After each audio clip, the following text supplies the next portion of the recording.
All right, so this is the exact formula that I used to make over $1.53 million with Amazon KDP. I have a whole income report playlist that you guys can go and check it out, right? So just look up Sean DeWitt income reports. And for the past 5 years, I've been documenting how much I made from KDP. So you guys can actually check if I'm just lying about all this or if I actually did it. Specifically, one of the videos that I have in this playlist is this one right here, what's possible with Amazon KDP. This is a video that I made a year ago where I literally show you my tax returns, right? So in my tax return, you can see that I made over $1 million profit. This is profit. This is after expenses, right? Not revenue, nothing. Actual profit that hit my bank account. Okay, so over $1 million. And you can see that all the video and everything is right there in the playlist. So this is the actual process that I've used to achieve that. Okay, so starting with the top here, one thing you got to understand is the difference between low content, medium content, and high content, and the understanding the concept of barrier of entry. Okay, so low content, obviously a lot of people do it. Like most people who watch this channel probably is doing low content books. Okay, but what's interesting is low content books, the appeal is that it's free and it's cheap, right? So that's why everybody's doing it. But basically, you know, people do it because it's easy for them to start, right? You don't have to spend a ton of money. You don't have to risk anything. And that's why like 99% of people are doing low content books. But because of that, it's flooding the market, right? Like you're competing with 99% of the people out there. And because you're competing with so many people, typically you make the least amount of money. Like it's hard to stand out, right? But if you put in a little bit more work and make medium content books that requires a little more text, a little more designs, a little harder to do, you know, then now like most people aren't willing to do that. And that's why like you're competing with way less people.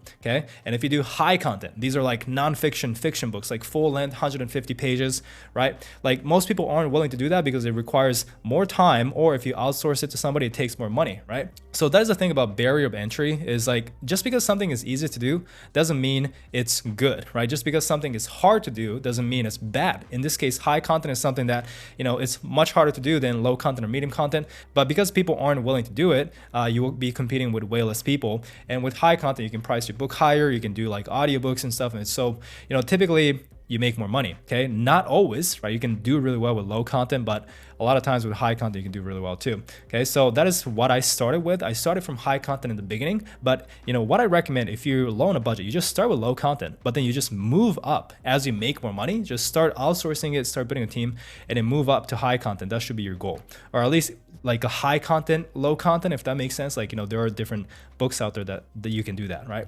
So the next thing is you got to understand that you got to build a brand, right? So instead of publishing in a bunch of different pen names, you know, one book here, one book there, you have to go and publish a lot of books under one brand so that people recognize you as like a authority on that niche. That's exactly what I've done. Like I was stuck at 10K per month, which is great, but my income jumped to 35 to 40K a month, you know, when I just focused on one niche that I was my own audience, right? So I knew about the topic really well. And then I just kept publishing one good book after another every single month. And I just built in a huge series and a huge brand, right? So some examples here, like this one right here. So let me show you some examples, right? So Kite Fox Publishing is like low, medium content niches, you know, because he does coloring books, word searches, those kind of things, right? But you just publish one good book after another, build a brand, like people recognize this pen name as like an authority on the topic, right?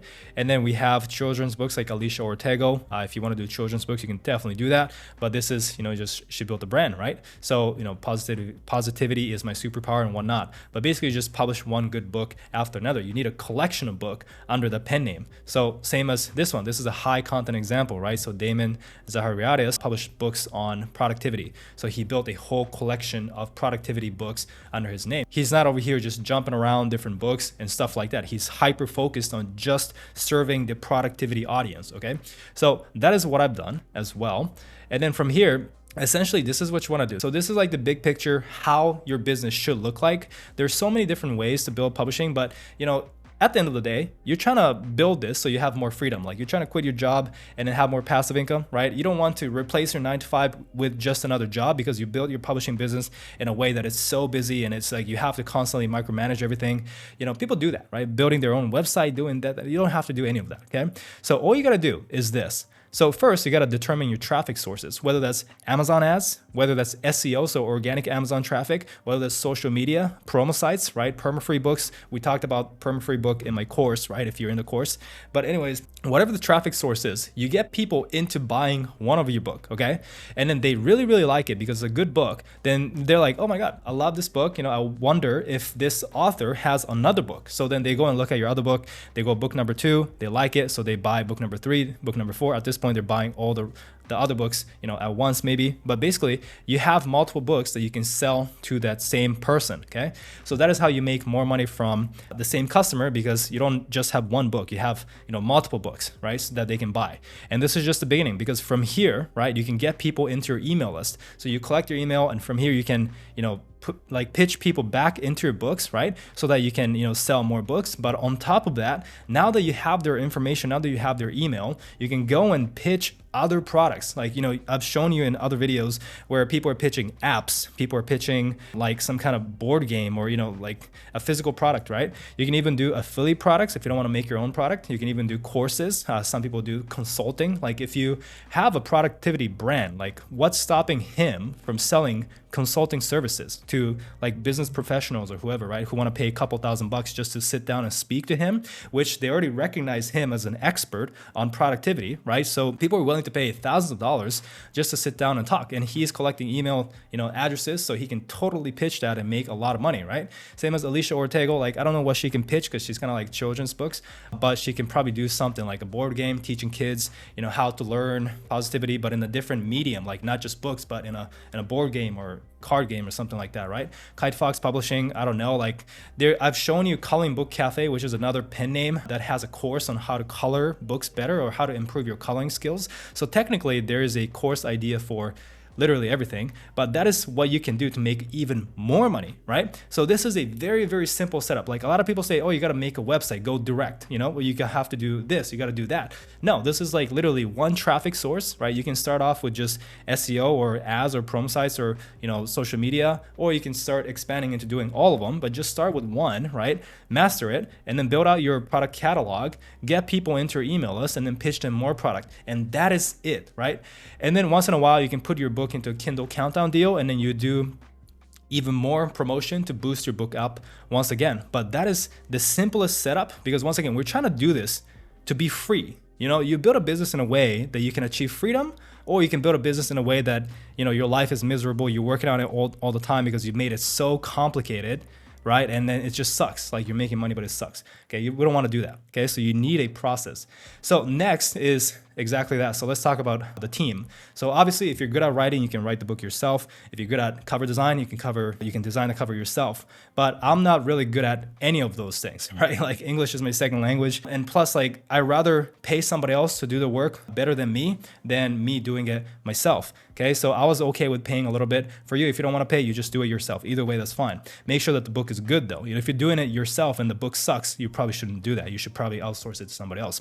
Okay, but this is how my team looks. So I go to Upwork and Fiverr. So these are the two basically where I hire most of my team. If you guys want an Upwork tutorial, let me know in the comments.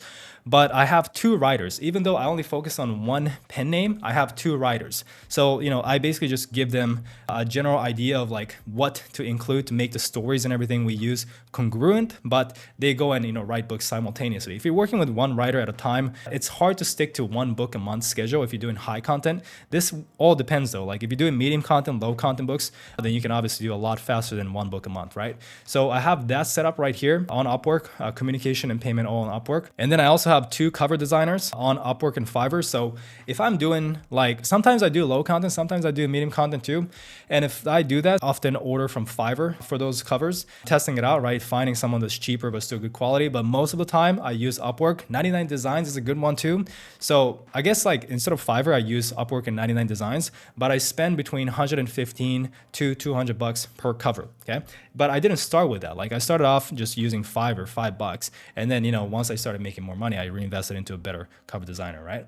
And then I have one formatter. So now my virtual assistant does the formatting, but you can just easily go to Fiverr, Upwork, and then get a formatter as well, right? And you can do formatting yourself. Formatting is honestly one of those things you can do it yourself in the beginning. And for the Amazon ads, I started running ads myself. Then I trained a virtual assistant how to do it, right? That is the cheaper way. You can do that on Upwork. Like you can hire a virtual assistant for $4 an hour, train them on how to run ads, and then they can replace you. Like that's level one. But now I use Azdroid, which is a service that I talked about a couple times, but they run ads for you. They already know what they're doing, right? So, it's a little more expensive, but it's like an agency, I guess. And they do really well for me. So if you want to check out Azdroid, the link is below this video. And then once again, for virtual assistant does everything for you. So, you can hire someone as cheap as $4 an hour, right? And it's a good salary for them depending on where they live. And you can first off get them to upload books for you if you're uploading a lot of books. You can also train them to do more things like formatting, right? Formatting is a big one, even keyword research, book title creation, and also running Amazon ads. I recommend if you hire a virtual assistant, then the number one thing you can get help from them is running ads, because that's very, very time consuming, as well as formatting the book. That's easy to train them, as well as uploading your book to various platforms. And you can even go and, have them communicate with the writers and cover designers, so you don't have to do that too. Okay. So that is the team setup that I have. A lot of people do it in a different way, but for me, this is how I do it. Okay. So next, you have a system, right? You have your niche and you're, building out your brand right here. You have a very simple setup of you trying to publish one good book after another. And from there, now you have a team that's going to help you do exactly this, right? Help you publish those good books one after another. You're doing the launch process, getting reviews, everything, right? So the next step that you have to do is go and multiply the income. So you have a system of publishing a book, then you go and multiply and maximize the amount of money you can make from each of these books, right? As much as possible. So let's start with the top here. So you can actually sell your books in way more places than just KDP, right? KDP is just the beginning. So you have your book uploaded to KDP, which you can sell for ebook and paperback. But from there, you should be turning your book into an audiobook. And this is why I like high content, because you can do audiobooks, right? You cannot do that with a coloring book. If you have a coloring book, you cannot turn it into an audiobook. So anyways, you can turn it into an audiobook, super profitable. Like audiobook is crazy. This is the market right now. So, we are in 2024. Okay. This is the audiobook market. It's projected to triple in size in 6 years, in 2030. Okay. So that's just crazy, right? Exponential growth. A lot of people are switching to audiobooks from ebook and paperback. All right. So that was audiobooks. So next you want to go and upload your book to Ingram Spark, because Amazon basically dominates the book market, at least in the US, right? So 70% of all book sales are coming from Amazon, but there is the other 30%. So you want to go and pick those sales up. And the cool thing is it's free to sign up and free to upload to these extra, websites that has 30% market share. So you're going to upload your book to Ingram Spark. They will distribute your book to like 40,000 more bookstores outside of Amazon, libraries, universities, independent bookstores, and much more. It's free to upload.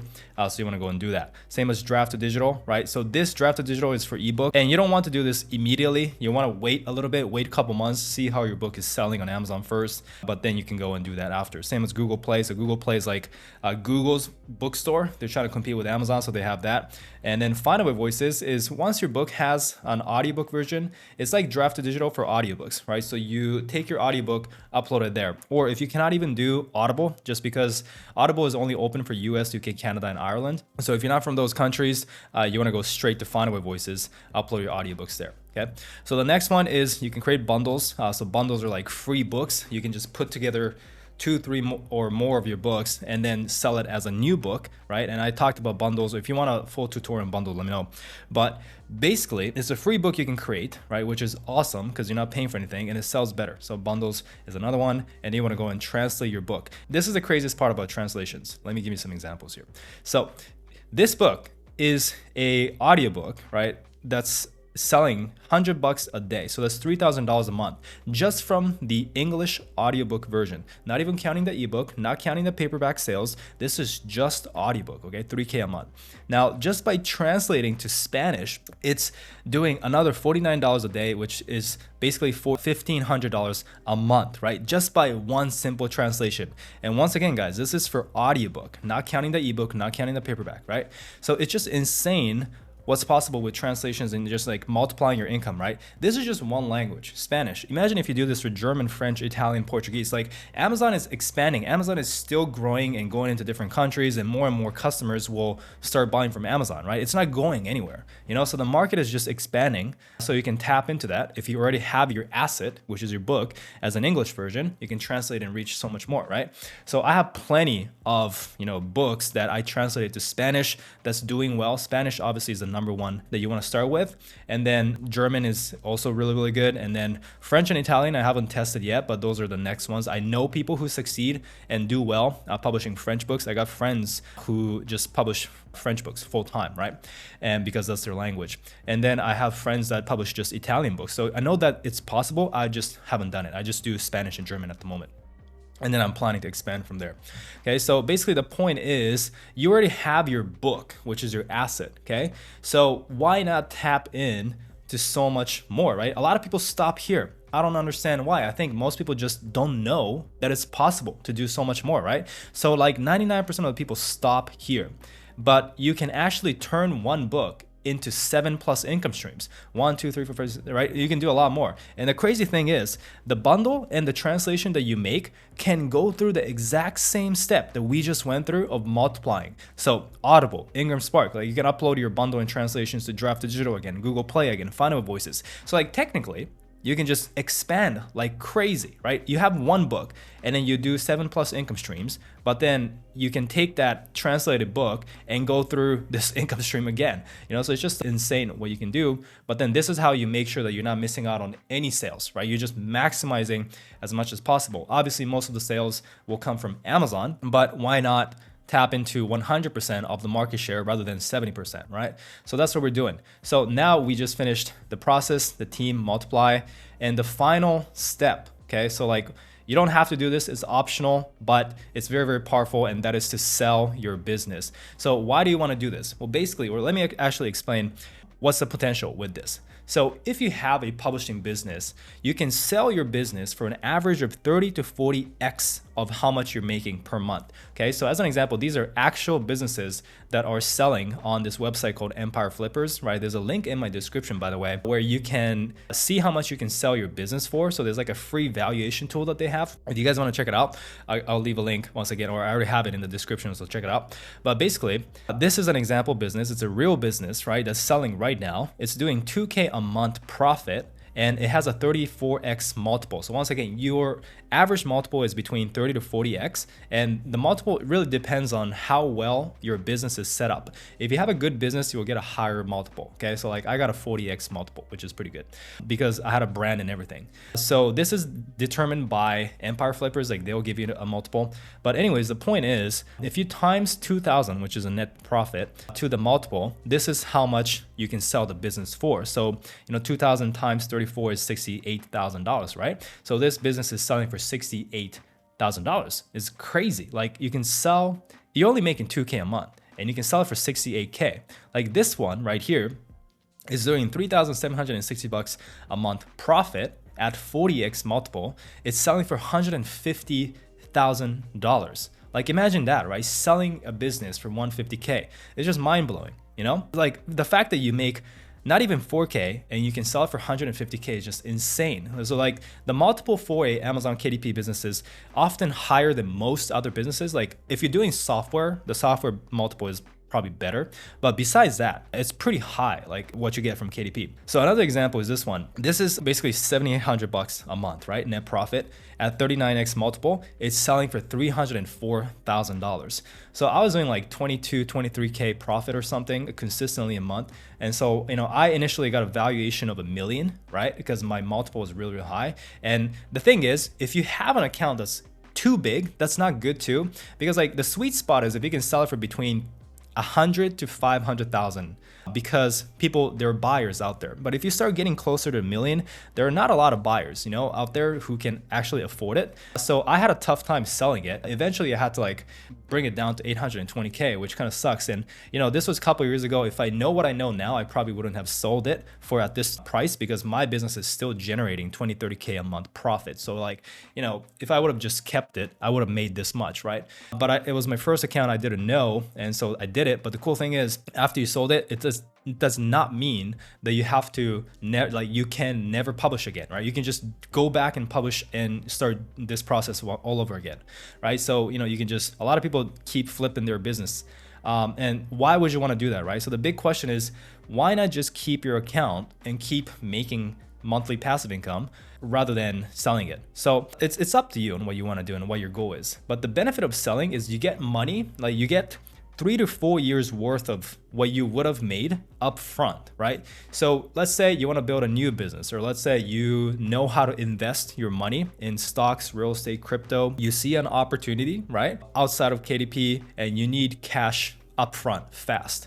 Then the fact that you can get 3 to 4 years worth of money that you would have made once again upfront is super powerful. So that's the whole point. It's like, if you're willing to wait 3 to 4 years to make the same amount of money, you should, because then you can hold it, and then after that 3 to 4 years you can keep making money, right? But if you want the money quick, then you can. The reason why I sold it is because people were already asked, like I was already doing YouTube, I wasn't making much money, but people were already asking me to create a course and this, that, so I knew that I was going to be busy doing that for the next year, and I couldn't really focus on KDP, so I sold it. And I kind of regret it once again, because at this point I would have made more just keeping it. But it's up to you, what you want to do, like whether you want to keep working on KDP or whatever, like, if you want to do something else. So that's up to you and what your future is.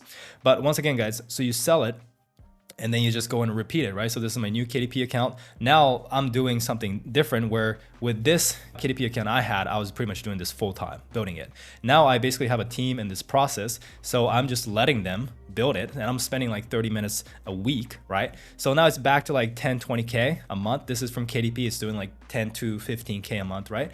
And then from there, if you count the audiobooks, the other distribution that we talked about here, it's doing about 15, 20, right, a month. So it's steady, it's not the fastest growth. Like I did it faster with my first account, obviously, because I spent like 10 times more time in my first account. But it's nice that I'm not spending anything and my team is building it up, right? So maybe I'll come back to it. I think I will come back to it, but right now I'm like super busy teaching other people and this and that, so that's my new project happening. But anyways, this is the whole process. So process, team, multiply, sell, repeat, and you can basically just go and repeat this process over and over. So hope that helps. Let me know if you have any questions. Pretty much all the links to whatever resources that I usually recommend is in the description, and that is it. Bye.